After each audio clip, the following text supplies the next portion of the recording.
Harry had prepared himself for difficult headlines, strained family conversations, even another bruising confrontation with the institution he once served. What he had not prepared for was his father drawing a line in public that could not easily be erased.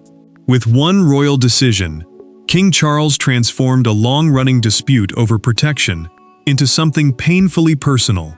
And when Harry finally understood exactly what had been withdrawn, the shock was followed by a far more unsettling realization. Before we go deeper into what this really means for the royal family, make sure to subscribe so you don't miss a single update.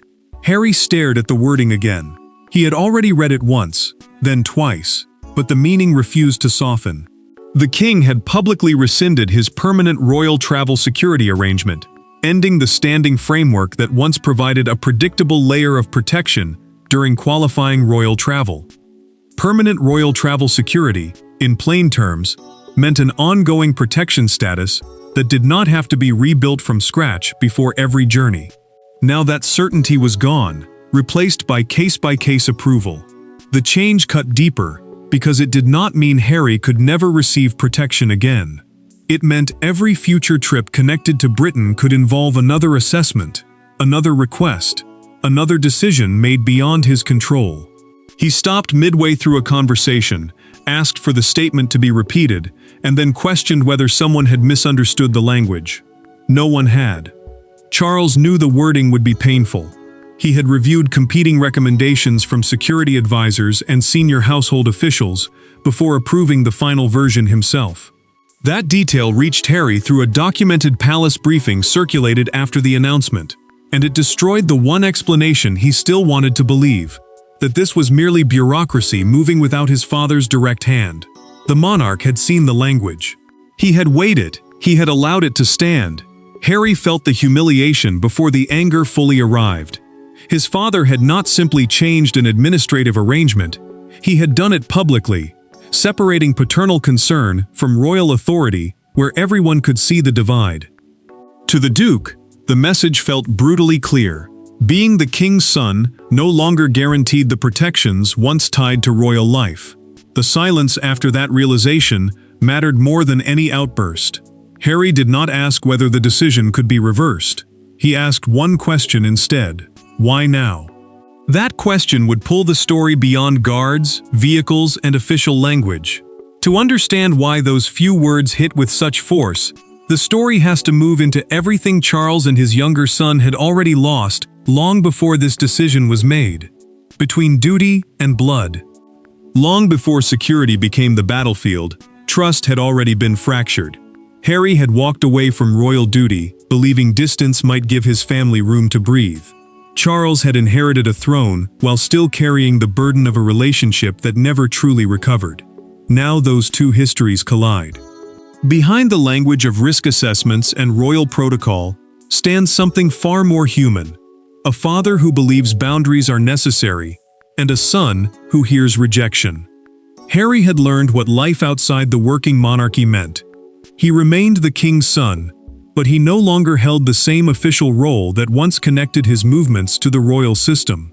A working royal is a family member who performs public duties on behalf of the crown, and leaving that position changed more than titles. It changed which protections, resources, and assumptions followed him automatically. Charles felt the conflict from the opposite direction. As monarch, he had to weigh precedent, cost, state responsibility, and the danger of making personal affection look like official privilege. Yet none of those arguments erased what Harry remembered. His father had once assured him that his safety and the safety of his immediate family would always matter. Now those words felt narrower, more conditional, almost as though love itself had been forced through an institutional filter. Charles sat alone, with a short briefing after the announcement, and folded his reading glasses beside the page. He did not look triumphant. The king understood how his son would read the decision, and that knowledge seemed to burden him more than the policy. Royal discipline might sound clean in official language, but inside a family, it could feel like abandonment.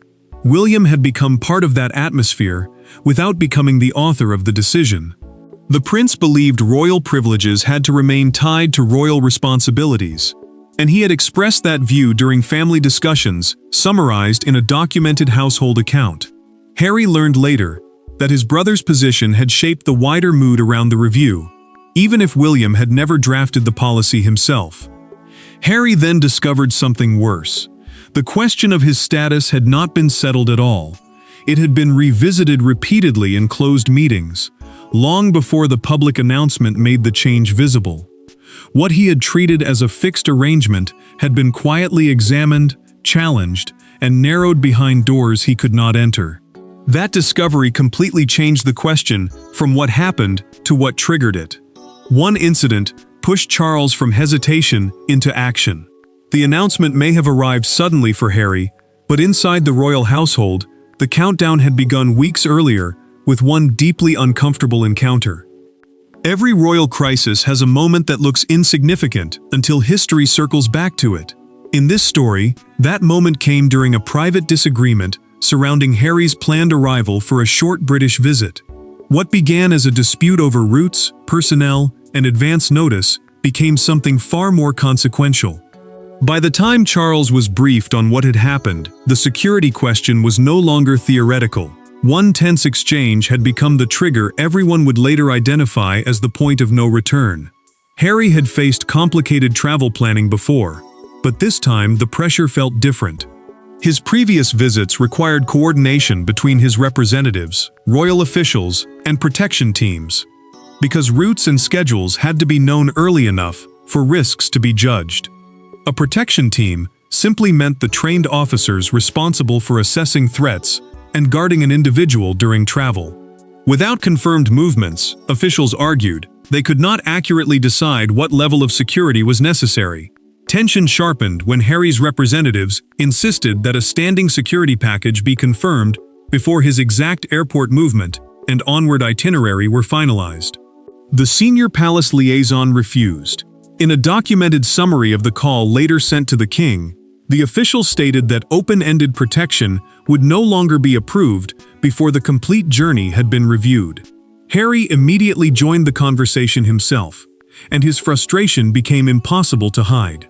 Harry challenged the logic directly. His voice tightened as he argued that being forced to disclose every movement before knowing whether adequate protection would exist placed him in an impossible position. To him, security had to come first. To palace officials, complete information had to come first. Neither side moved. The Duke ended the call abruptly, convinced that procedure was being used to weaken something that concerned his safety. Charles received the written account shortly afterward and read it in silence. The king was disappointed, not simply because negotiations had failed, but because he felt another administrative disagreement had become a test of whether he cared about his son. Harry saw the opposite problem. Every new restriction made family assurances feel less meaningful. Charles finally asked the question that changed everything. Why, he wanted to know, was Harry still being treated under a standing framework designed for someone whose royal role had fundamentally changed? That single question triggered a formal reassessment, meaning officials were ordered to review the arrangement from the ground up, rather than merely adjust it. The result was unprecedented within this dispute. For the first time, advisors were told to draft a system in which Harry possessed no permanent travel security status at all. Harry learned enough to know the danger was real, and demanded a conversation with his father before anything became public. The paperwork had started the crisis, but paperwork could no longer contain it.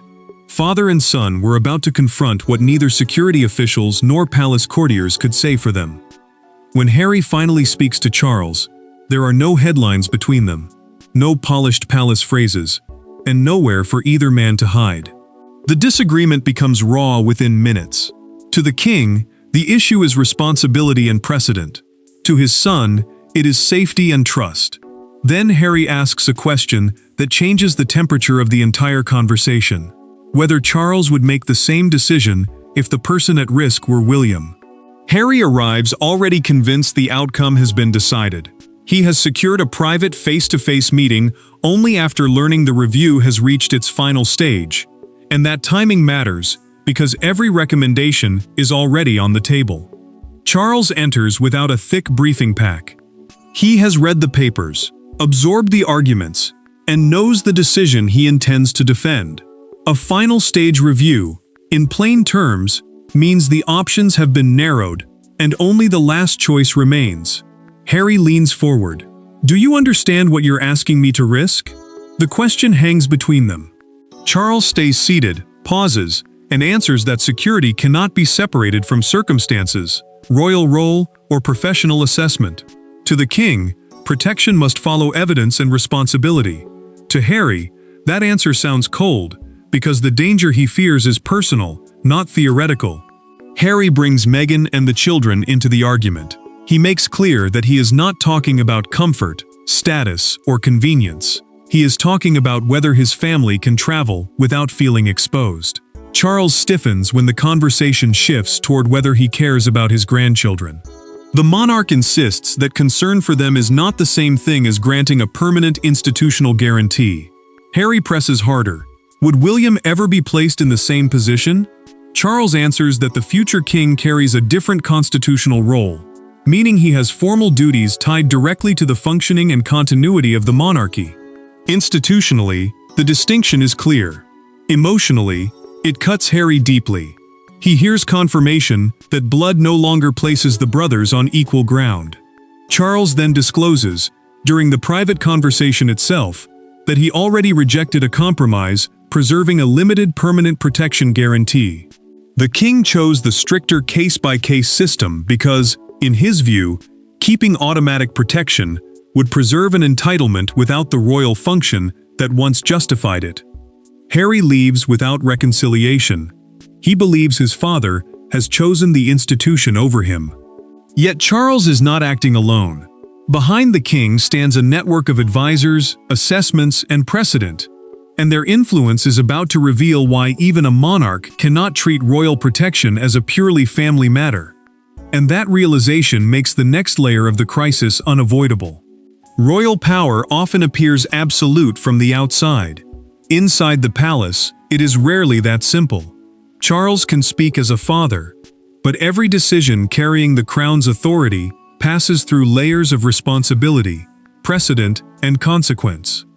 Harry's protection has become a test case, and as the king listens to the final arguments around a polished table, he realizes that whatever choice he makes will define far more than one son's travel arrangements.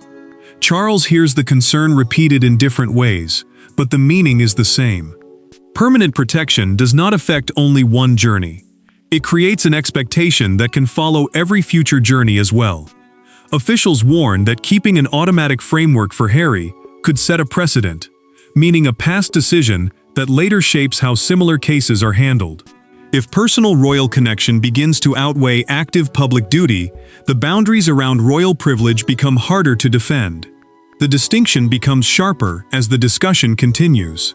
Security eligibility means Harry can still qualify for protection when a professional threat assessment shows that the risk is serious enough.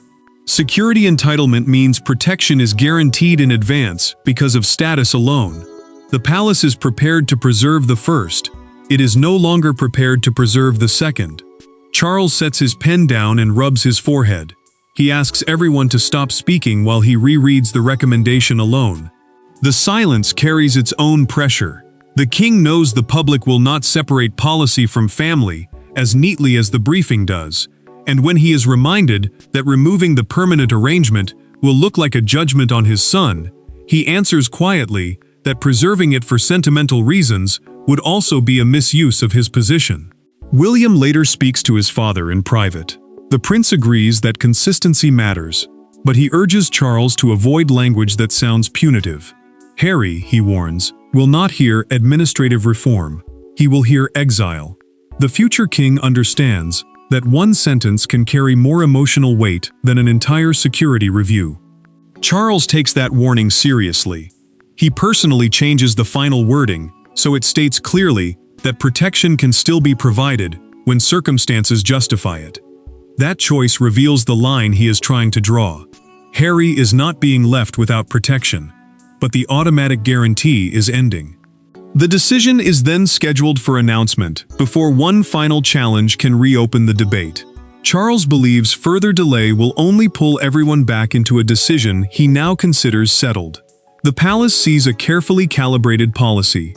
Harry is about to experience something far more personal, because his next journey will force him to discover what case by case actually means. The true meaning of Charles's decision is not felt in a palace conference room. It arrives days later on Harry's phone. A proposed British visit now requires a fresh security assessment, detailed movement plans, revised transport options, and no guarantee that the protection he expects will be approved in the form he requests. For the first time, the new reality is no longer language on paper. It is shaping whether he feels able to come home at all. Harry begins planning a brief return to Britain for a personal commitment, but the process immediately feels unfamiliar. His representatives can no longer rely on a permanent security structure and must submit the journey for individual review. An individual review means each visit is judged separately according to its specific risks, rather than being covered automatically. That distinction matters because every delay, change of location, or public appearance can now affect what protection he receives. Harry reads the requirements at the kitchen table, while Meghan sits beside him. Arrival window, accommodation, expected movements, public exposure, the nature of each engagement.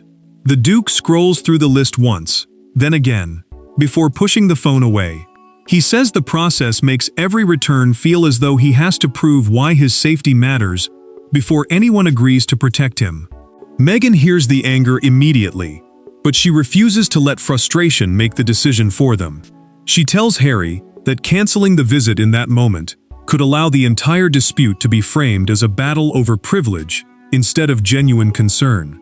He knows she understands the fear beneath his anger, and she knows the issue is no longer simply about inconvenience.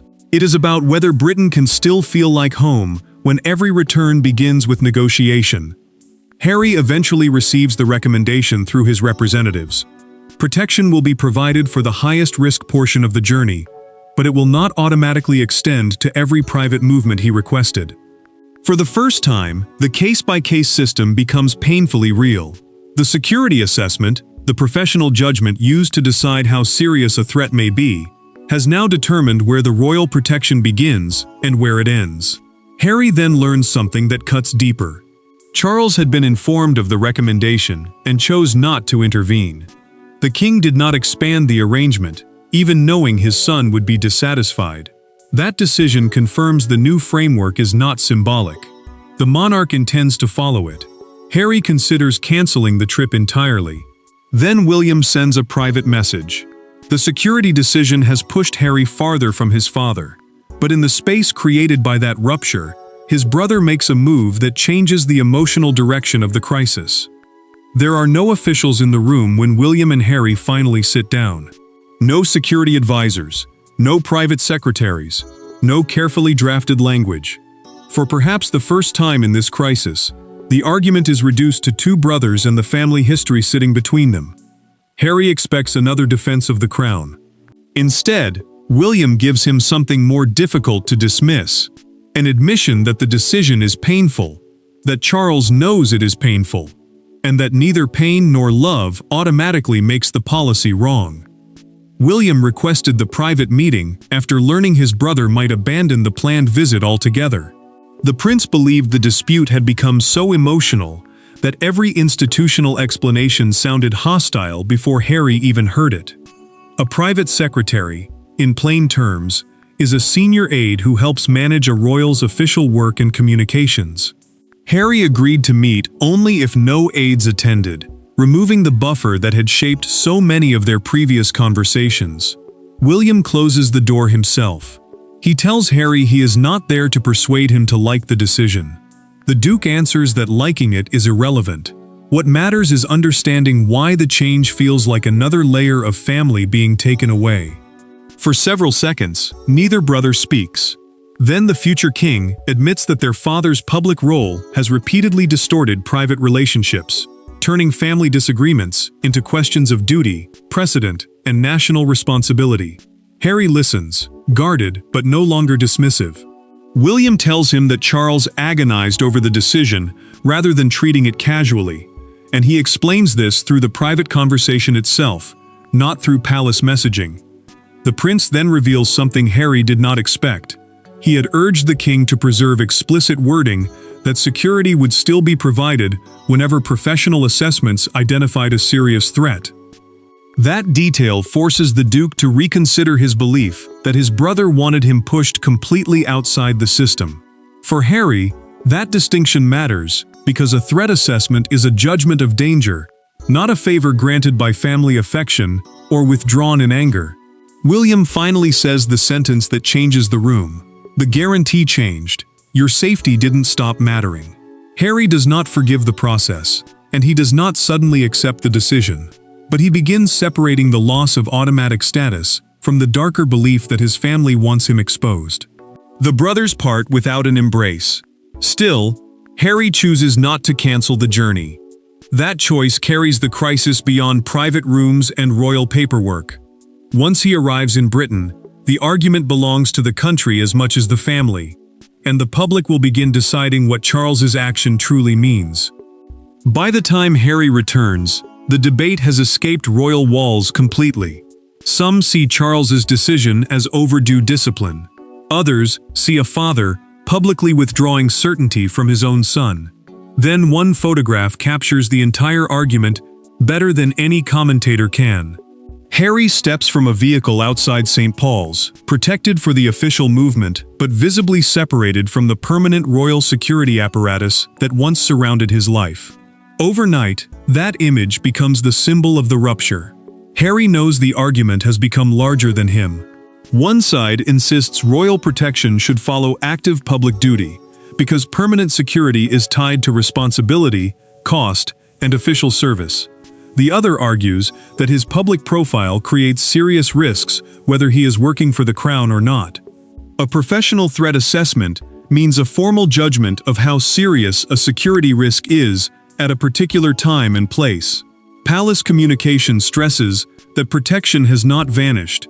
It is now decided according to those individual assessments.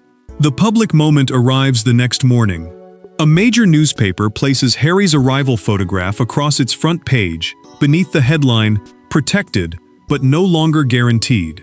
Breakfast broadcasters repeat the phrase as they debate what the image represents. Suddenly, the complicated distinction the palace struggled to explain has been reduced to 5 words the entire country can understand. Harry sees the front page shortly before leaving his accommodation. He stares at it for several seconds, then folds the paper shut without offering a response. His frustration has not disappeared, yet the photograph also proves something he cannot ignore. Protection was provided when professionals judged the risk serious enough. The system he feared would simply abandon him has not done that, even if the certainty he once possessed is gone. Charles watches the broadcast coverage and grows uncomfortable when presenters describe the decision as a father stripping protection from his son. The king asks an aide to repeat the distinction in every palace briefing. Harry can still receive security when circumstances justify it. The monarch wants the policy understood as a boundary, not a punishment, even as he realizes the public may never separate those ideas cleanly. The debate begins shifting. Instead of asking only whether Harry deserves protection, commentators start asking whether permanent royal entitlement should survive permanent withdrawal from royal duty. That change matters, because it moves the argument away from personality and toward principle. Harry then makes his own quiet decision. He will not publicly attack Charles during the visit. The king, in turn, does not answer criticism with sharper language. For the first time, both men refuse escalation. Once the shouting fades, Charles and Harry are left with the same uncomfortable truth. This was never only about guards. It was about where family ends and the crown begins. In the end, there is no dramatic reversal. Charles does not restore Harry's permanent security status, and Harry does not pretend the decision no longer hurts. Yet something important changes.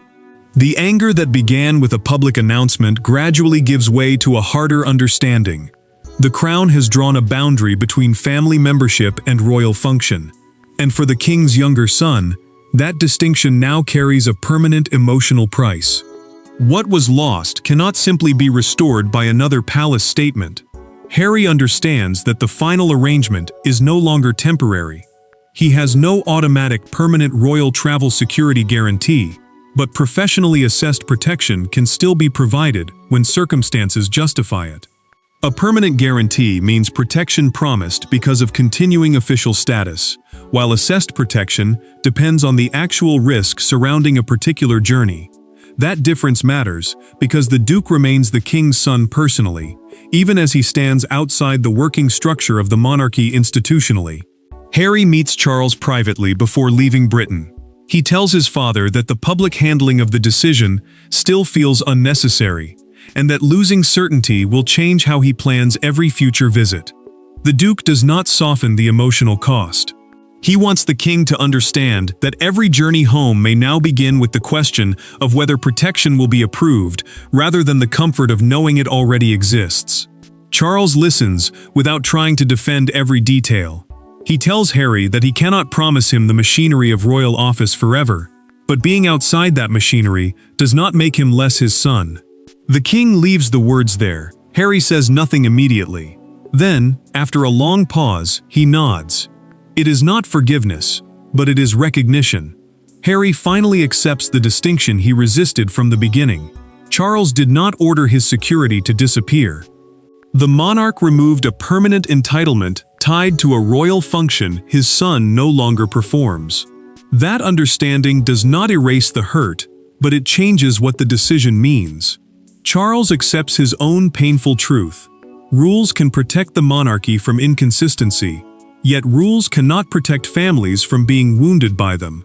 The king has defended an institutional boundary, but there is no triumph in doing so when the person standing on the other side is his own son. The crisis therefore ends with clarity, not sentimental reconciliation. Harry remains outside permanent working royal structures.